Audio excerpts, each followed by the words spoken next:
welcome to this very special interview with India's singular icon, the man who celebrates his 20th birthday in international cricket, India's favorite passion, romance, myth, cult, and perhaps the only person who I can justifiably say unites the country from north to south, east and west. Yes, welcome to this interview with Sachin Tendulkar. Sachin, thank you very much. Thank you. Pleasure to be here. First question, 1989, 20 years, 20 long years. You started out as a prodigy, somebody who's come to take the cricket world by storm. You continue to rule the cricket world. How is that possible? I don't know whether I continue to rule the cricket world or not, but I continue to enjoy the game.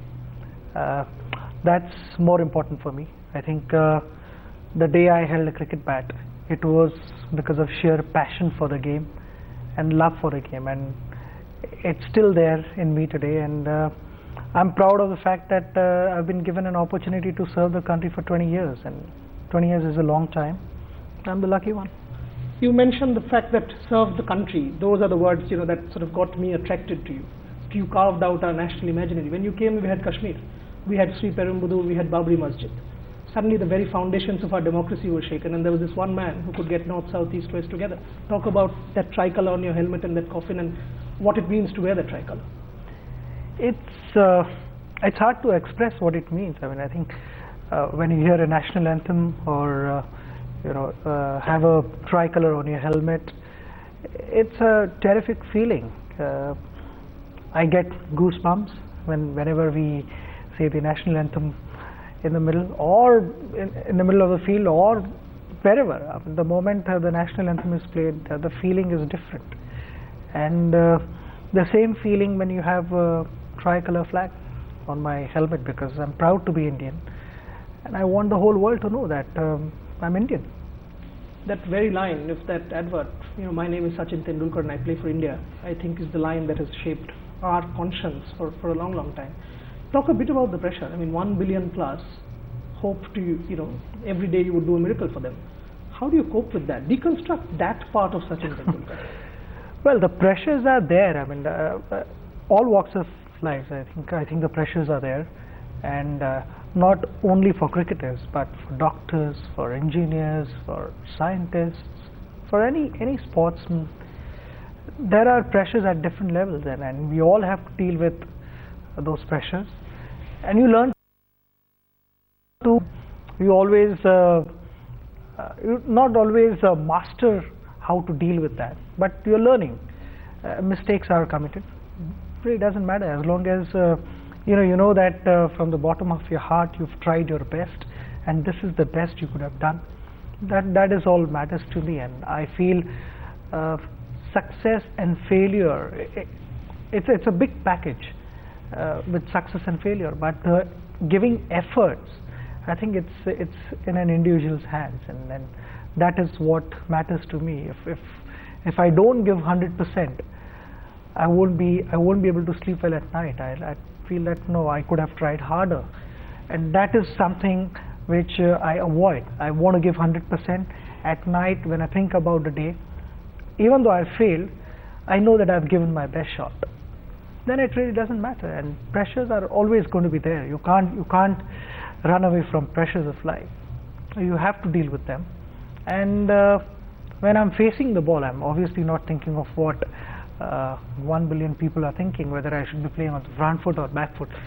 Eventually I have to surrender myself to my natural instincts, my subconscious mind, which is used to watching the ball and just reacting, and that is what I need to do. If there are a million thoughts in my mind, and then that reaction time, it's obviously going to get disturbed, and I need to keep my mind as blank and empty as possible, so I'm merely reacting to what has been delivered.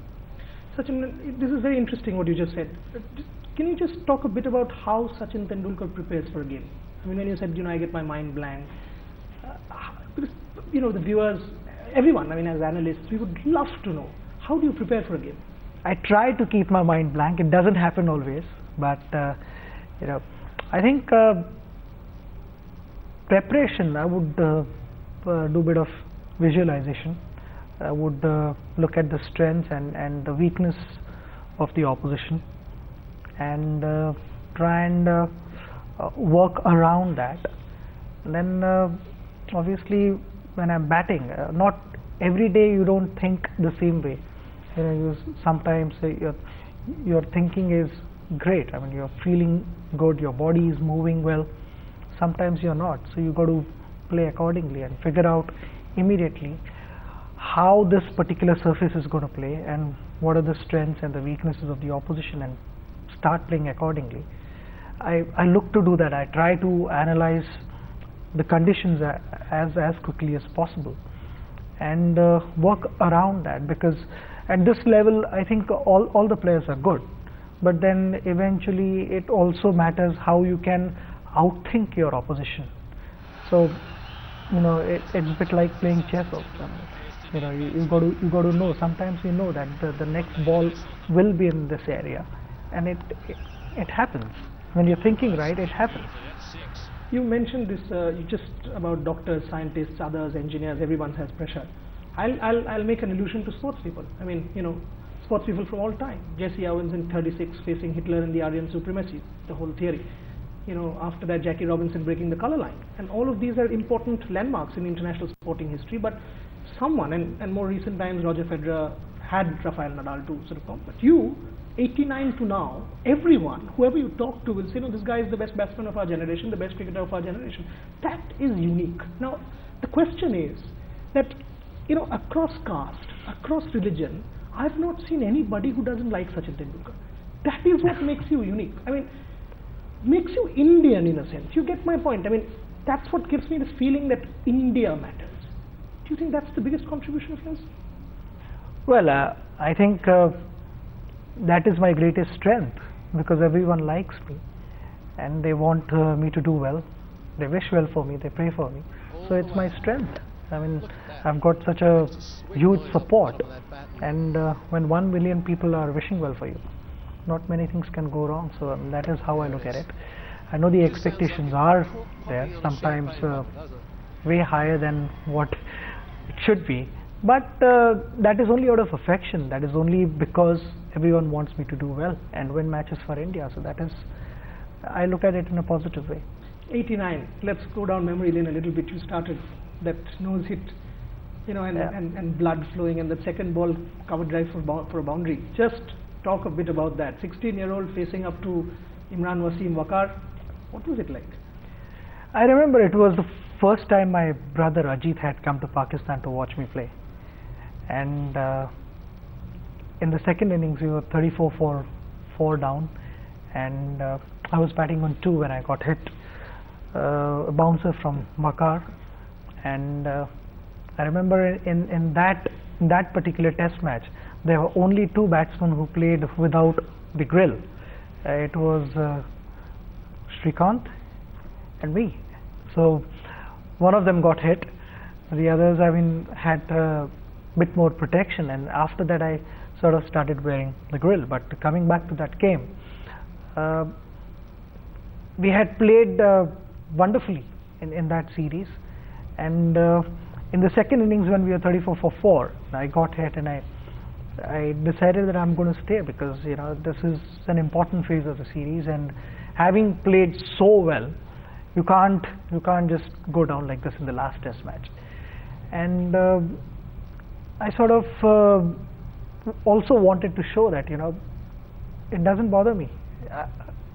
I've been hit earlier also, playing in school matches. You know, practice wickets were not that great, because my coach Ramakant Achrekar would make us practice twice a day, and there was no time to water those wickets and, you know, get them prepared to the standards where, you know, it's safe to bat.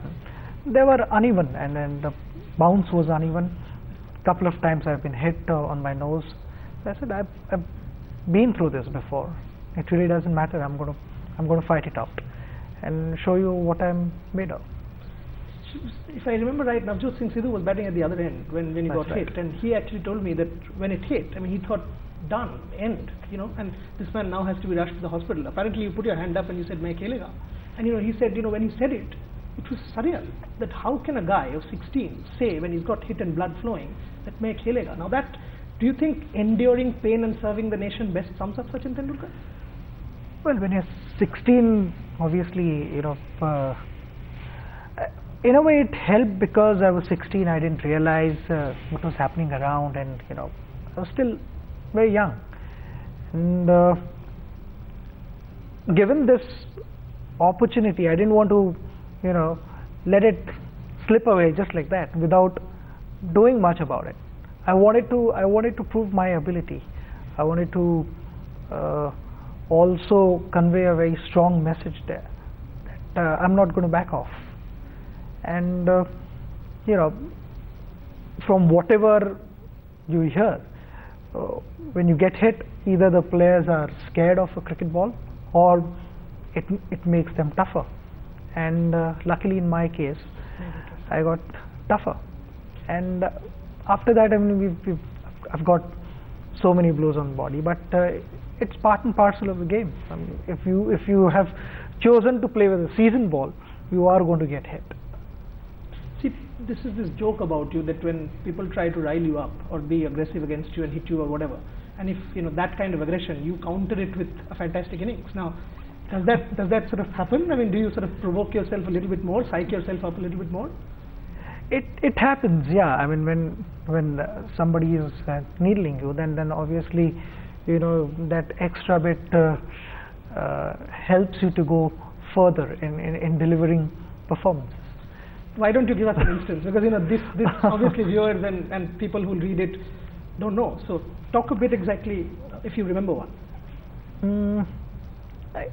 It has happened so many times. The guys have said so many things. In fact, the first tour of Australia, there are so many things said. I mean, I remember in Perth, and I blocked a ball, and the fielders were not that close, but also at the same time a single wasn't possible. So I went to pick up the ball, and Alan Border was fielding in gully, and he said, "Don't touch that ball." After that, I said, "I'm never going to touch the ball." But this is international cricket, and this is the way it's played. So so all these things teach you a lot, but that doesn't mean that you don't pick up the ball and just. But when you mentioned that 114, you and I have discussed this when last Australia tour. I remember I was waiting, you came up and we talked about the DVD. That remains one of the most amazing hundreds, isn't it? 114, 1992, Australia, hallowed fortress of the Wacker, that track. Talk a bit about that century. I think that particular tour was important for me because when you do well against Australia, in Australia, the whole world takes notice of you. And I'd gone there in 1991 after having played for almost 20 months or so of international cricket. So I was very confident and I wanted to go there and do something special. In the third test match where the ball was turning a bit, I managed to get 100 there, and in Perth also, where the wicket was quick, bouncy, and I was pretty comfortable on that track. It gave me immense confidence after that because I was able to score runs on two different surfaces altogether, and when you are 17, 18 and you are able to do that, your confidence level just shoots through the roof, and that's what happened to me. I mean, I felt that I'm ready to take on the world. It doesn't matter who is bowling. I will not be overconfident, but I'm confident about my ability. I'm in a position to tackle any bowler in the world. Just a quick rewind, like that 88. Did you actually cry after you got out for 88, that New Zealand tour, the first 100 when you missed? Yeah, I'm glad that in those days there were not as many cameras what you see today. Because otherwise you would have captured the tears rolling from my cheek. Because yes, I was terribly disappointed. I hit 2 boundaries in the morning. I was batting 80 overnight and I had 2 boundaries and then a big drive straight to John Wright. So whenever, the first time I met John after that, when John became our coach, I told him that why did you have to catch that? You could have dropped that. So no, it was a big disappointment. And the first 100, I think it was in a 9th test match, right? I mean that England match which you saved with Manoj Prabhakar. Talk a bit about that first 100. After all, it's the first 100. Yeah, again, we were in a difficult situation. We had lost wickets, and we had to play out some 70 overs or so. And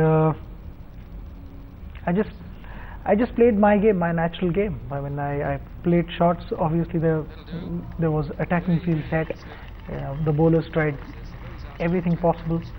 I was not thinking much about anything around happening, but just focusing on the ball. And I said, I'm not going to get out.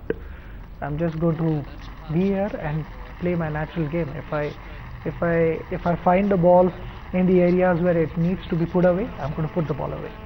If I need to leave the ball, I'm going to do that, and just react to what has been bowled. And the thought process was that as simple as that. Nothing more than that. But first 100, and also it kept us alive in the series.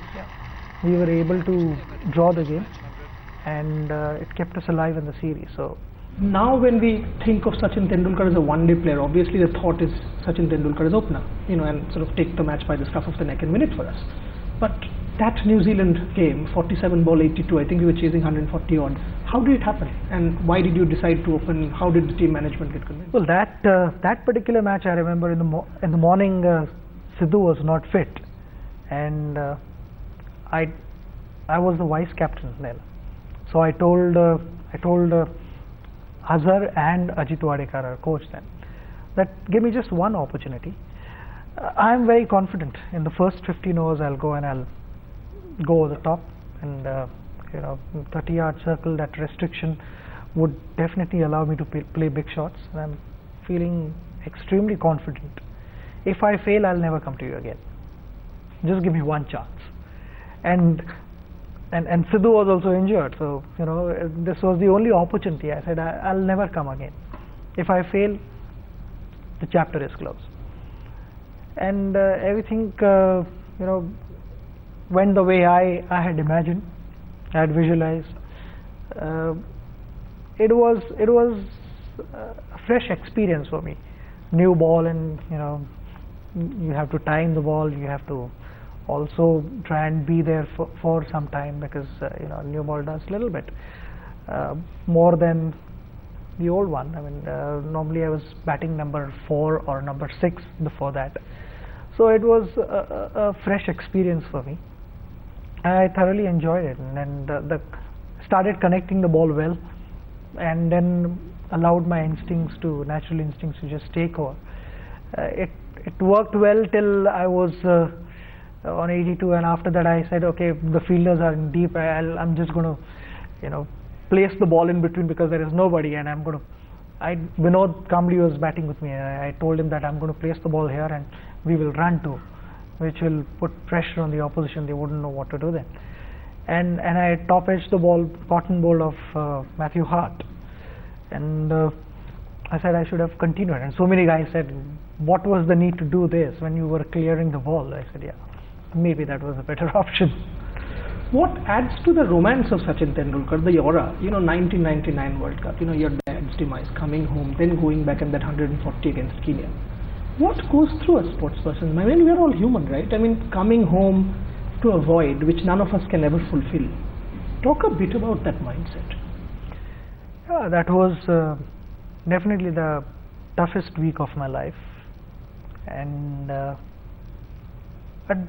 difficult phase. I mean, it's something an individual, not only a cricketer, but an individual never wants to experience. And yeah, I mean, my mother, my family, everyone said that you should go back and play now, because this is what your father would have wanted, and you need to go back and play. It was tough. I mean, I know even the morning of match, I was wearing glasses because I just could not control my tears, and I was in a different state of mind altogether. I could not honestly think much about the match, because it was difficult to take my mind other than the other than what had happened and think about cricket. But I mean, I had to be in England and do something special. And I managed to get runs against Kenya, and it was, yeah, I mean, it was a tough phase. All I can say, it was a tough phase. It's hard to express.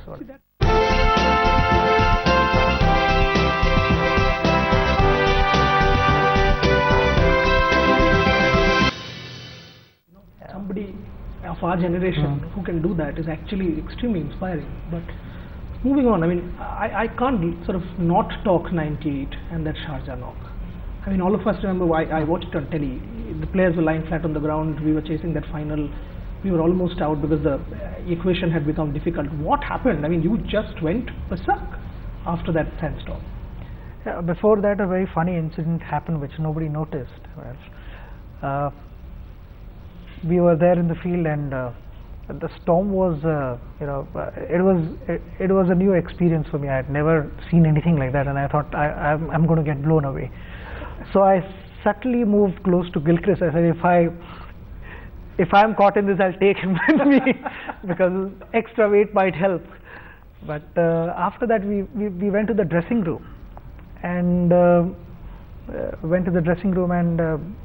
started calculating and all those things. And before leaving the dressing room, obviously the mood inside the dressing was that we are going to do it, and we all went out with that grit and determination, and it worked beautifully. That was an innings where wherever I was expecting the ball to be, it was coming in that area. Once you start timing the ball well, and wherever you expect the ball is there, you sort of start aligning your body in that position, and even before sometimes the ball is delivered, you know that it's going to be here. I'm going to hit this shot, and all those things happen. It's like a puzzle, jigsaw puzzle, and you get a few things right, and the rest will automatically fall in its place. You batted like a man possessed in the final as well. I think it was your birthday, 24th. Yes, yeah, it was my birthday, and there was just 1 day's gap in between, so it was tough on the body, especially when you play in Sharjah. The conditions are pretty tough, and I remember after that 100, I got back home the next day, and it took me about good 2-3 days to recover from that, because I was completely drained and feeling weak. So weak that I just didn't feel like doing anything. I rested for 3-4 days after that and didn't do anything at all. 99, that 136 against Pakistan. How difficult was that? That pain. We remember, I mean, you playing that paddle sweep 82 for 5, sort of getting out ricochet, and then with Nayan Mongia. Yep. Very similar to that Hyderabad game. Yep. 126, and then yep. How difficult was that? I mean, that innings for me still stands out. I think that particular match was a big game, because that was the first Test match I was playing against Pakistan in India, and I had already completed 10 years of international cricket, so it was a big match, and we were in trouble initially, and there were a couple of partnerships in the middle, and when we got so close to winning, before that, after lunch, I started cramping in my back, and also started feeling a lot of pain in my back, and every time when I had to extend myself, the body like that, to drive, it was creating problems for me, and I was aggravating that, and it reached a stage where I just could not stand properly, and I thought, before I have to go off the field, I better finish the game. And I had hit 4 boundaries, and trying to time another one just over the bowler's head, I top edged the ball, which was Dusra, and caught at mid-off. Wasim Akram took the catch. It was a big disappointment, and after that I remember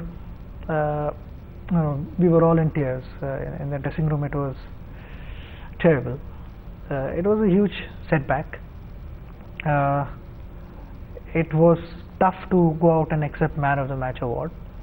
I could not go out, but all I can say is, it sort of the memories were refreshed again when we played against England last year in Chennai, and we were in a similar position. And I told Yuvraj that I've gone through this nightmare. Finish the game and we will go in. And that we will not dedicated to the victims of the Mumbai attack, making it all the more special. Just talk about it. Yes, I mean it was an extremely unfortunate incident which happened in Mumbai, and to overcome such an incident, I think it's tough, and the more pain is felt by the ones who've lost their dear ones, loved ones. We were hurt, but their pain was something else, and the stories that we got to hear were, I mean, it was tough to digest all that. And when we went there, it was very nice of England cricket team to have come back and played couple of they played couple of test matches, one in Chennai and Mohali. So that gave us a chance to make people divert their minds at least for 5-6 hours somewhere else. And first 3.5 days were tough for us, and then Sehwag played a terrific innings on the 4th day in the evening. He set up that game for us beautifully, and after that with Yuvraj we had that partnership and won the game. It was a terrific feeling, and I felt even for a second, if the Indian cricket team was able to make all the people smile, so that was our achievement. And that's why on behalf of the entire team, I dedicated that match to all the people of India.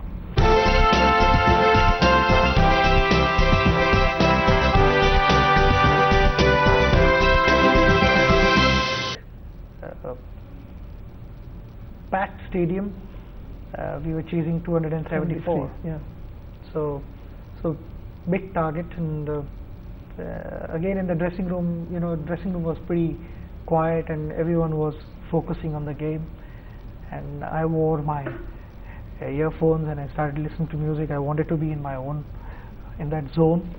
And when the umpires walked in and fielders went in, I just removed my earphones and put them in my handbag and started walking in with Viru. So that was I would not hesitate to say that definitely one of the biggest games of my life. And 18 of that second over, that third man 6, was immortalized on television, immortalized by people in this country who worshipped alongside Lord Shiv on Shivratri Day. That's something extraordinary. Yeah, I mean it wasn't planned. The initial planning was obviously to try and see through the first spell, because that is where they will try and get early wickets, and if we don't give them early wickets, then we are in the game. So whatever happened after that, it was just sheer instinct. Both me and Viru, we played some shots, and we were merely reacting to what was bowled, and the instincts took over, and everything clicked beautifully. When we talk about such games and such situations, will you say one of your biggest disappointments is the 2007 World Cup, or not being successful as you would have expected as a captain? Well, I think 2007 World Cup, because it was a big tournament. We had a fantastic team, and everything was well set for a big tournament for us. But it came as a big disappointment to all of us. Well, I definitely felt the batting order was not right. I felt that was probably one of the reasons. Though I mean I wouldn't want to go into the details. I don't believe in all that. Whatever happens in the dressing room should stay in the dressing room. But I just felt it could have been slightly different. And just the first match against Bangladesh, I thought that wasn't the way we were expected to play. I can say we tried our best, because nobody wants to go out and fail. We all want to go out and perform well and win matches. But there are days when it just doesn't happen. It was one of those days where it just didn't happen. Captaincy, regret? No, I have no regrets that way. I mean, individually, I have no regrets at all. Because captaincy again is not about an individual; it's about the team. And I feel it is India who plays a particular match. It is not about individuals. It is about our team. And that's why, I mean, it doesn't. It was painful. I mean, whenever we lose, it's painful. But the World Cup was definitely more disappointing. 2007 World Cup on. Suddenly we see another change in Tendulkar, and he becomes the best again. I mean, that transformation when we went to Australia, that Sydney 100, that Adelaide 100, the CB Series 100, suddenly you were a man possessed yet again. What happened? Did you get some extra motivation? You started mentoring the side. Something happened, maybe not consciously, but what happened? I don't know. I mean, before going to West Indies for the World Cup, I had scored 100 in India also. Yes. And I became, I think, man of the series, if I'm not mistaken. I don't know. I think I became man of the series before. So it was there, but I don't know. I mean, it just happened. I don't think like that. I always go out thinking that I'm going to score runs and I'm going to win a match for India. I always think like that. So as far as my thought process is concerned, I didn't change anything. But batting in one-day cricket over the last 2 years, you've been absolutely fantastic. I mean, incredible. If you think through your 20 years, I would say the last 2 years have been extra special. Think about it. I mean, but at the same time, playing in Australia, perhaps you're the only guy who, when he steps out, I've watched you at Lords, I've watched you at Sydney, Australia, West Indies, everywhere. Only player who gets a standing ovation. Incredible, isn't it? Well, that's what happened on the last Australian tour. Whenever I walked into bat, I got standing ovation, and I was asked by so many guys, how does it feel? I said, I had to say jokingly, maybe they think that it's my last tour. So maybe because of that I'm getting this, but it feels nice, it feels special, and I'll always remember this, because it always made me feel special. And Australians love cricket, they love sport, and when you go there and you do well and it's been appreciated and you get standing ovation, you're walking into bat, I'm humbled by that.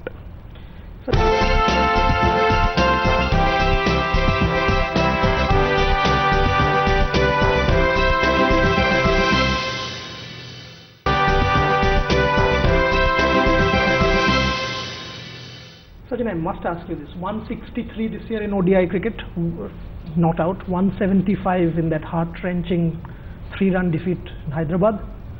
The body has held up. So can we now say you are playing the 2011 World Cup? Yeah, touchwood, the body has held up quite nicely. And of course I'll be playing 2011 World Cup. So that little piece of silverware at the Wankhede held aloft would be the ultimate finale, the romantic climax? Yeah, by God's grace, we should be able to achieve what we all want to achieve. So, hopefully. Anything that you would have done differently in the last 20 years for Indian cricket? As I said earlier in the interview, from effort point of view, I've given 100%. But there are so many matches where I feel, oh, why did I do this? Like the one in Hyderabad. You plan something, but it doesn't happen. I mean, what did you plan? I knew that the kind of field setting, it was going to be a slower ball. So I said I will not take any chances by hitting up in the air in the front. I'm just going to guide the ball to short fine leg, and if I beat the short fine leg, it's going to be a boundary. But again, I mean, the ball bounced a little more than I expected, and it hit the bottom of my bat. I tried to hit the bottom and went up. So many things that you want to change now, but they cannot be. Yeah. But I feel from effort point of view, I've given 100%. So the other teams are also out there to win. It's not only India who wants to win, and the other teams are happy giving away the game. So it's about competition. As long as it's a fair competition, it's fine. 3 final questions and I'll finish off. This is Saurav's question, not mine. So, he says that's your best. Agree? Disagree? I would say maybe, yeah. I mean, I always feel test matches require a more concentration, determination, grit, vision. His points were, you are 37. If we compare it with Chennai and Sharjah, you said you were 37. You fielded first. You were chasing 350. You batted till 47th over. Now that is inhuman. I texted you. I say I would have, had we won that game, I would have asked you, are you human? But those were his reasons. Yeah, I'm 36. 36. So maybe because I'm 36, I was able to do that. Maybe I'm 37. I don't know. I'm just joking, but no. But yeah, it was nice. I felt I was in that zone, and when you are in that zone, then you don't know actually what's happening around you. You just want to watch the ball as closely as possible, and you're constantly planning. If the ball lands in these areas, then I'm going to play there or whatever. I mean, so I felt I was in that zone, and I was planning, and I didn't realize. And when the game had almost, we sort of won the game, I would say, but not won again. So close to it, but yet so far.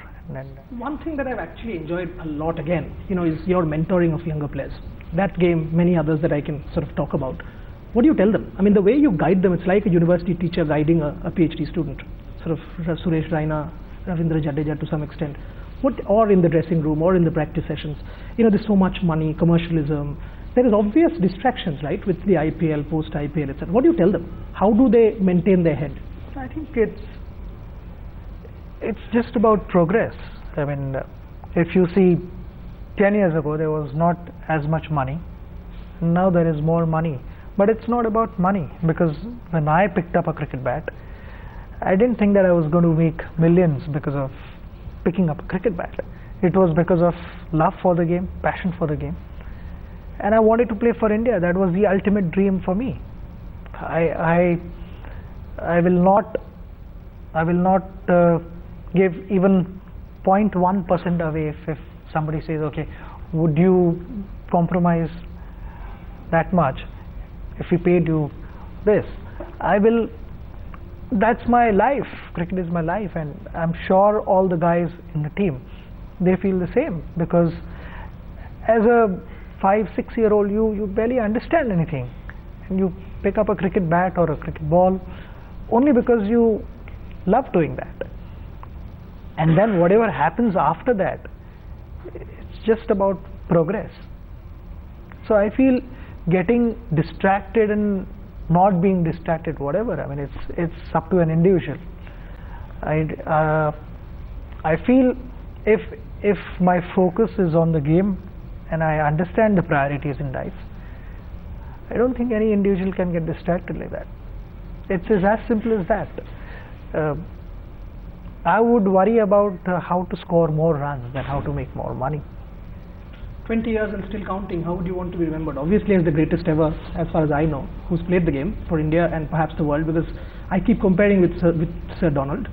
But at that point in time, the number of test matches, gaps, and with you, T20, ODIs, the cramped calendar, you would have played 50 years had you been born at that time. So obviously, let's not even talk about that. That's a cliche that you're the greatest cricketer to have played for India. But how do you want to be remembered in the pantheon of Indian sporting history, for that matter, world sporting history? Somebody who played for the team, and somebody who was true, sincere, and honest as a member of the team. And what can I say? I mean, it's tough. I think I don't know. I mean, I can't think of anything. I just feel I've given it all. Whatever I felt or whatever I thought of, I've always expressed myself in the team meetings and the dressing rooms, and I've shared my ideas. And somebody who always wanted to be a good team man, and obviously the whatever I've been able to achieve as an individual, it's just I think the reflection of my contribution to Indian cricket.